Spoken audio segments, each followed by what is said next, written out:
I'm now going to ask committee if there are any other areas that they would like to bring up for discussion at this point.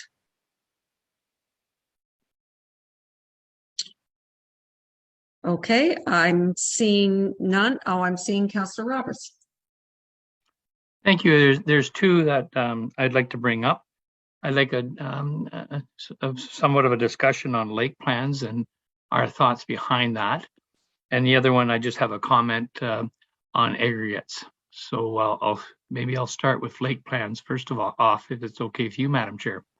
Go ahead. Okay, it's been well documented that the township has been very supportive of lakes to provide lake plans, and that they could be included in the official plan. But given the point that the lakes would be on their own, not supported by the township, sort of says, well, why do we even bother to ask them for their points? I know that they all thought, and the lake plans, you'll notice, came from a Ward B. I don't think there was any other lake, any ward that created a lake plan. But they were all under the misunderstanding that their recommendations, suggestions would be heard by the township and supported by the township, or told that they couldn't. And basically, I think that it was wrong of us to ask for lake plans if we weren't going to support them going forward, because these associations put a lot of time and effort. And I know I can just speak to one that I think is the most threatened lake in Ward B, which is Little Long Lake. And I know the late Jim McKenna really was very concerned with the lake and was really thinking that if he could get his point across to the township, that they would proactively help that community protect that lake from destruction. But it doesn't appear that's happening. So I just want what the thoughts of my colleagues on lake plans. Should we even, like, what's the value? Now, even given a few minutes ago, we talked about recreation carrying capacity. And we said that if let's say there was 3 or 4 of them said they wanted recreation carrying capacity, and let's use Leonard Lake as an example. But what I'm hearing is that the township be supportive, but it would be up to the lake to defend it. And so, is that correct? My understanding, is that the way we're going to go with this? Okay, so let me ask Mr. McDonald. I think what we're talking about is like an appeal to the OLT. The authors have to bring it forward. We could be a supporting factor, but we're not going to bring it forward. Is that, I think that's what you're asking, Councillor Roberts.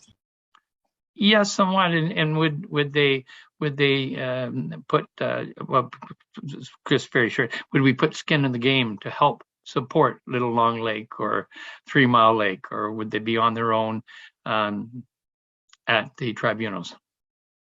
Okay, Mr. McDonald.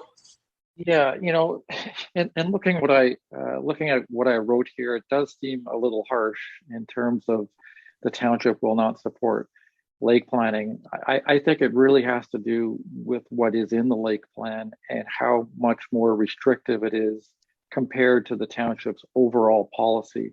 Pick an example, 8% lot coverage is permitted on some lakes, and a lake plan comes in and says, okay, we think it should be 6%. I think that's easily supportable just based on context. But there may be circumstances where recommendations come in through lake plans that are more difficult to support.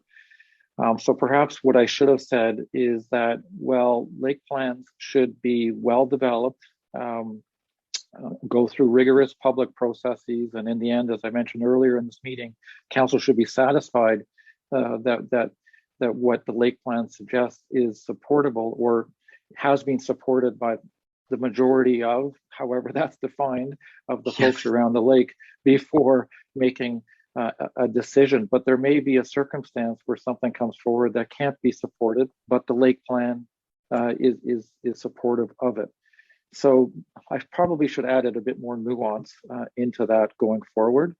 And with respect to boathouses being prohibited on Leonard Lake, it is permitted now, and that's a prohibition that the lake plan has put forward. Personally, I'm not sure I've seen all the justification for it, but that may be an example of something. Well, perhaps the lake plan folks would have to support that if there was a challenge to it at the Ontario Land Tribunal going forward. Again, I think it's going to depend on every lake plan and what it does and how it does it and how much support it had going forward. These are like mini official plans, and right? And there's push and pull in each of these. And what works on one lake may not work on another lake for a whole variety of reasons. And that's why lake plans are encouraged, because they recognize the local character of that particular lake. So I guess my answer is, I couldn't tell you what the township could or could not support. It really depends on the planner you ask at the time, whether it's David, myself, or someone else, right? But I wanted to make the point that if lake plans are going to be more restrictive, there's a chance the Lake Plan Association or Lake Association will have to defend that at a hearing if it's challenged. And I think that was the point I was really trying to make. Supplemental, Madam Chair. I like the idea, and I've said this from the first, that if we're going to do lake plans, there's got to be some way of the township saying it's not just a collection of people that are very boisterous and are well organized and are pushing forward their own agenda. So there's got to be on the lake plans that we put in place that the township has done its due diligence to confirm that the spokes group for the lake is in fact representative of the greater majority of the stakeholders on that lake. So I like that, and I think I think we need to do that. Whether the official plan can put that in there or not, I think the township needs to look at the items that are requested by the lake associations and say that they are somewhat or are supportive or not supportive of the items that are listed, so everyone has a clear understanding. Okay, so before you get to your next topic, Councillor Roberts, I think we have a number of people who want to speak to this. So Councillor Jaglowitz. Thank you, Chair. Yes, I now am confused, and maybe I'd like clarification from staff or the consultant. I assumed that when a lake plan got inserted in the TML's official plan, that it was part of TML's policy for that lake. I'm now hearing that may not be so. So maybe you can be clarified, because if it's going to be part of our policy, then we need to look at the conditions and make sure we can support them. But if it's merely being inserted and not part of our policy, then I have to agree with Councillor Roberts that maybe this hasn't been well thought out. So I just like clarification. I don't know why, if a lake plan is part of our official plan and it's being challenged, I don't know why the township wouldn't look at it like any other part of its official plan being challenged. Mr. McDonald? Yeah, and that's a fair comment. And I up until now, our approach has been to accept the lake plans as is and include them within the township's official plan, and we've accepted them. And I guess what we need to do is basically look at each of them and ensure that we are in full support of them so that they can be defended. And if there is a component that cannot be, in my opinion, another planner may have another opinion, right? So, I mean, that's what it comes down to at the end of the day. So all I was raising was that there is that potential for a lake plan to come forward. And if the township's position is to incorporate them into the official plan, there may be elements in some circumstances that cannot be supported by the township, but the township will incorporate it because what the township wants to do to recognize the value of these lake plans. So again, the OLT is all about the giving of evidence and the rendering of opinions. It's not about how something was done and who did it. It will come down to a person's professional planning opinion. I don't know if that helps you with that question. I guess I'm doing the best I can to basically say, you know, there may be a circumstance where this will be a problem. I don't think we have one now, but there may be a circumstance in the future where that becomes a problem. So before I get to Mayor Harding, I can think of the RCC, where if our official policy is just a tool and these lake plans have a hard cap through the RCC, that gets challenged at OLT, which is probably a very likely scenario, then what does the township do? Do we basically say we're in agreement that they get to make their own tighter rules on these small lakes? I just throw that out as a concrete example, Mr. McDonald. I'm going to go to Mayor Hart. I didn't need an answer. I just thought I'd throw that in for now anyway. Mayor Hart. Thank you. It raises an interesting point as to how we go forward, because at the end of the day, any dispute with OLT will come back to a planning justification report and why we should or shouldn't do it.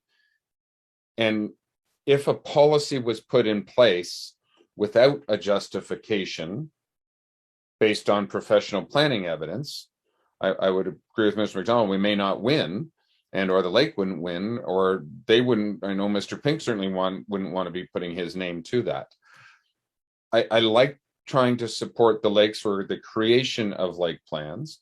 I guess the question is, do we need to have a lake plan submitted and then have our planning staff write a document saying, these are the areas we would agree with this, these are the areas you would be on your own, so that they would understand our professional planners who would be supporting this, or I guess, or defending this at an OLT in that. So, and I'd really love to have on some of those, you know, again, Mr. Pink, Mr. McDonald, Mr. Diamond's comment as to, here's the lake plan, great, in its totality. If it's challenged, we are certainly behind you on all these things. These things you might be on your own because we don't have our own planning support. I don't know if that's a path forward or not, but it's certainly a little bit more work going forward, but at least we could issue an official statement on each lake plan. Okay, Mr. Pink. Thank you, Chair. Just a suggestion, I believe those staff reports, we did bring forward staff reports. I can't recall specifically off the top of my head, but I think I did include appendices that outline certain policies that would differ from current or proposed policies. I think what you're suggesting and what can be done, I think we're all more or less saying the same thing. Perhaps Mr. McDonald, Mr. Diamond, and myself can reach out to the various lake associations and have those discussions with them as to which policies we may, as we've talked about, have some concerns with if they happen to be appealed, and have those discussions with those various lake associations. Okay, Councillor Edwards. Thank you very much. I've had a little bit of a problem with the internet coming in and out, but and that, as far as lake plans, I think they're a good idea. They should be included in it. You know, again, going back to our strategic plan, is the environment. A lot of these lake plans are trying to save the environment. So if we can't support them, then we should change our strategic plan and say we're not in favor of the environment at this point. Whether it's the lake plans or the aggregates or anything else like that, the environment should be coming first if that is our goal. If not, we should maybe change it. Thank you. Okay, so I am not seeing any other comments. So perhaps, Mr. Pink, on your suggestion that you could reach out to the lake plans and explain what can be supported and can't be supported, so there's complete transparency. That would be great. I don't know, Councillor Roberts, I know you had more, but you may want to still comment on this. Go ahead. Yes, thank you, Madam Chair. And I think this has been good discussion, but I really think that our township needs to validate that the the lake plan that has been offered up is representative of the majority of people on the lake, and what the formula of that would be. Okay, I think that might be a discussion for another day, actually. Okay. And it may be that we present the lakes with the formula that they need to produce so that we can ensure that that's happened. So, okay, and I think did you not have aggregates on your agenda there? Yes, I did. Thank you very much. Okay, so I'd like to start off by saying to Mr. McDonald that, you know, it has been a long process, and you have done a really good job in stick handling through all the pitfalls and stuff like this, and getting us to the point that we are today. And we do have a much more of the journey to go. But I think in the area of aggregates, you know, and I've expressed this from day one, I have not really supported the position that was written by Meridian. And so with that, but thank you, and sincerely, you and Jim have done a good job to get us through to this point, as well as our staff in the township. But committee may recall that on June the 16th, that on June 16th, 2017, the official plan amendment number 46 and zoning bylaw amendment 13/12 was proposed to establish a Class A Category 1 pit and a Category 2 quarry within 2 kilometers of a waterfront designation known as Lambert's Lake and Mud Lake, and that was defeated. Then the committee's 2017 decision was appealed to the Ontario Municipal Board by the applicants. On June 14th, 2019, Council defeated a subsequent motion to reconsider the 2017 motion. And they defeated it and sent it back. Unfortunately, Meridian's aggregate memorandums section did not mention this history, which I felt is very important and should have been included. Meridian's L6 aggregate section did not provide a summary of the reasons why Council, numerous constituents, the Friends of Muskoka, MLA, small lake associations, and other stakeholders were supportive of the proposed restriction, continue to be supportive of the proposed restrictions, including the 2-kilometer buffer for urban centers and waterfront designation. It implies that the bold assumption that only reason the 2-kilometer restriction was because of the proposed Lipa pit quarry, and this is wrong because it includes urban centers and there's many lakes, as demonstrated of the comments that we received from the public and interest groups. Speculation that the 2-kilometer restriction is unknown and attempts in no way to suggest, and the Meridian report attempts in no way to suggest why the restriction is in place. For what I'm saying, for supportive justification right now, or most recently, is that you should be referencing the 2021 Township of Muskoka's strategic plan. Talks about the environment, talks about tranquility, it talks about character. It doesn't. The Meridian, the report provided Meridian does not provide any option for opinion for a committee why setting a 2-kilometer section is not appropriate.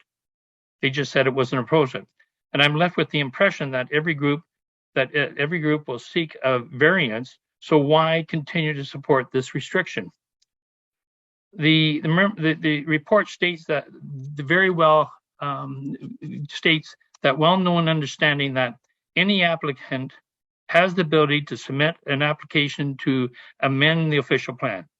Any applicant has the ability to submit an application to amend the official plan and provide appropriate justification for proposal. That every application has to be considered on its own merits. Well, this is a well-known planning guidelines and applies to everything being discussed today, and should not just be specifically highlighted under aggregates. And then perhaps highlighting LIPA appeal should not have been included in the memorandum, since the Township of Muskoka Lakes Council has clearly stated their position on this matter, and I don't think it was appropriate to have it in there. I do believe it was very appropriate for the consultant to bring the aggregate discussion forward in the appendix, but I suggest, given that the aggregate opinions and guidelines provided and have provided continue to not support the township's restrictive policies, that the consultant reconsider if the consultant is the appropriate agent to provide guidance and opinion to the township on this specific matter. I don't need a reply to that. It's just a statement I needed to make. I was getting a lot of calls from the constituents, so this is just not my opinion. Thank you. All right. Any Councillor Jaglowitz? Yes, Chair. It's not on this subject. Are you finished with this subject? I believe we are. Okay. So please go ahead. Okay. My issue had to do with next steps. I really thank everyone for the progress we've made, but what I would like staff to come forward with a roadmap of how we're going to get this official plan approved by this council before the end of our term. I understand it will not be approved by the district at the end, likely, but I'd like to see us move as well as we can to ensuring that we have a plan that we're comfortable with and we have endorsed. And I'd like to do it before the end of council. And the reason for that is that, as you know, after an election, things can change. And I think there's been a lot of hard work, and I'd hate to see it go to waste. So I'd appreciate if staff would prepare that, or at least tell us what we have to do to make that happen. Thank you. Okay, I'm going to ask Mr. Pink to answer that, but I will tell you that we've managed in one day to get this on to be redrafted. So I think it's a good first step. Councillor Jaglowitz, Director Pink. Thank you. Staff has included infographics or timelines of the process in the work program, and we're happy to provide those details when this matter returns, so we can more clearly lay out the remaining steps. But very briefly, I think we had an excellent meeting. We provided a number of recommendations to the consulting team and staff. I've spoken with Mr. McDonald and Mr. Diamond. I believe we can produce the next draft likely within a month to 2 months. And to directly answer your question, I guess it is somewhat largely in council's hands at that point. We will have a number of meetings scheduled. That will likely be late May, sort of early mid-June. And if things go smoothly and that those policies as prepared and the next draft of the official plan found acceptable, we can schedule a public meeting. We're likely looking at June or July. And at that stage, once we have our statutory open house and statutory public meeting, council's technically in a position at that point to consider adoption. Now, obviously, the unknown or the $1 million question is the feedback from the community, the public input we get at that public meeting. And of course, we will need some time to digest that and consider further revisions. That's part of the work plan. But we could, staff still intending to proceed with a public meeting, hopefully earlier this summer. And then at that stage, I think our recommendation at this point will likely be to somewhat play it by ear, depending on the dates of the election and the amount of feedback we get and the type of feedback we get from the community through the public meeting process.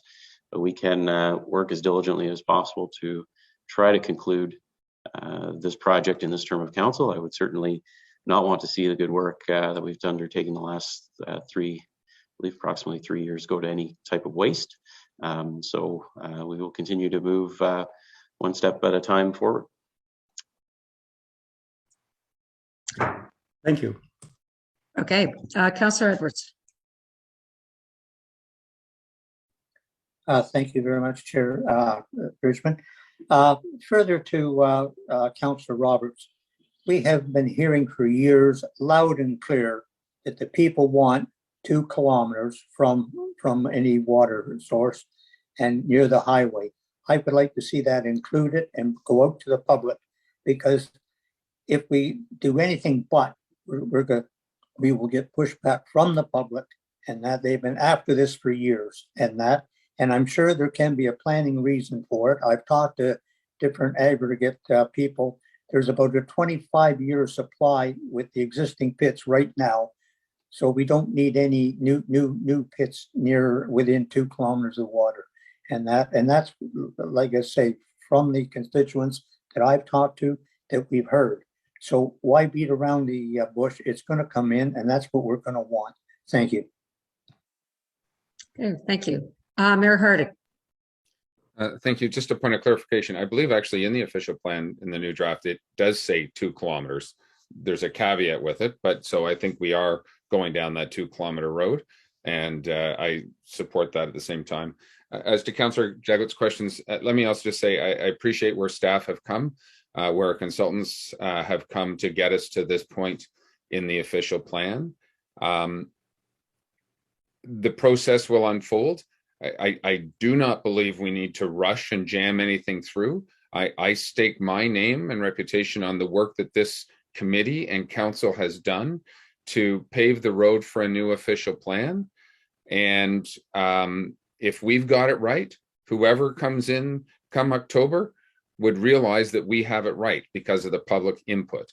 And that's what I believe, that we've spent enough time doing our homework, creating justification, and we're going to get more justification as this next draft comes to us and we get public input to make sure we get to the right answer. And I've sat around this table, and I know that others have sat here. 2014-14 didn't come in until 16 or 17, that new bylaw. And it was started and was intended originally to come in as a zoning bylaw in 14-14. So as much as we always want things, I hope we can, but let the process dictate the process, because I believe in the work that our consultants and our staff have done to get us to new official plan that will last for the next 20 years, so to speak, even though this one's been around maybe 10 years. Let's see how long it lasts. Anyway. Thank you, Mayor Harding. I was just going to say, look, we're going to take the process as it unfolds. And hopefully we can get this done this term. We're not going to push and we're not going to stall, because we're here for 4 years to do what we can do. So Councillor Jagowitz, we'll see what happens when it all comes back, I think is the answer, actually. Councillor Mazan. Thank you. And through you, I was putting my hand up and down. I don't want to repeat anything, and this is coming to a nice close, it feels like. In the final comments of the report, we talk about the different stakeholder groups, and there's lots of excellent suggestions. And I was trying to listen to some of the comments earlier today, and just as we go through that next process, I'm assuming that the documents that the MLA, the MRA, or Muskoka that have forwarded things on are all going to be captured. Like, I think there were a few things that I heard a few delegates speak to earlier today that they felt were missed in the language, and I'm just assuming that that's part of this next step in the next draft. Is that correct? Through you, Chair Bridgman, if you don't mind, I should have mentioned that in my presentation, that there were many excellent comments made by the watershed folks, the district, and the ratepayer groups that we will be looking at and incorporating in the next draft. So yes, for sure, those are not lost. Many excellent suggestions were made. And just as a quick supplemental, you did note the Watershed Council had some excellent suggestions. I'm not sure as council if we've received that. And if we have, I apologize. I've been trying to read everything that I've received, but if we haven't, if we could receive those comments, that would be helpful.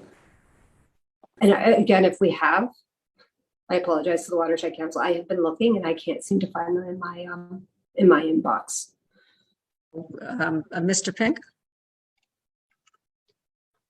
Thank you, Chair. What staff can do, I can send an email to all of council with all the written submissions that we've received since the open houses last fall, and forward it to all of council, just so you have them for your files and review. But as Mr. McDonald noted, They have been received. We are reviewing them, and we will consider them as we prepare the next draft. But I can certainly make them available to all of council. Send those out shortly.